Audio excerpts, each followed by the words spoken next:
धनगर संघर्ष योद्धा दीपक बोराळे यांच्या आमरण उपोषणाचा 14वा दिवस. मात्र सरकार त्यांच्या आमरण उपोषणाची दखल घेत नाहीये आणि त्यातच दीपक बोराळे यांनी पत्रकार परिषद घेत सर्व समाज बांधवांना रास्ता रोको करण्याचं आव्हान दिले. याचे पडसाद आता जिल्हाभरात पाहायला मिळत आहेत. जालन्यातील लोणार भायगाव येथील सरपंच गोविंद जाधव यांनी पाचोड अंबड मुख्य मार्गावर स्वतःची 4 चाकी गाडी पेटवून दिली व सरकारने लवकरच एसटी प्रवर्गात धनगर समाजाची अंमलबजावणी करावी. आमचे नेते दीपक बोराळे यांच्या आमरण उपोषणाची दखल घेऊन आम्हाला न्याय द्यावा अशी मागणी केली. जर 2 दिवसात झाले नाही तर मी आत्महत्या करेल असा इशारा देखील यावेळी त्यांनी दिलाय.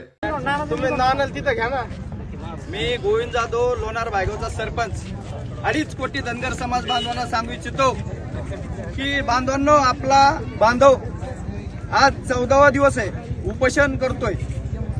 ह्या सरकारनं दखल घेतली नाही म्हणून मी माझी स्वतःची गाडी पेटून दिली. एवढंच काय, तर ह्या शासनाने जर दखल नाही घेतली या 2 दिवसात तर मी स्वतः गोविंद जाधव आत्मदहन करणार ह्या 2 दिवसात.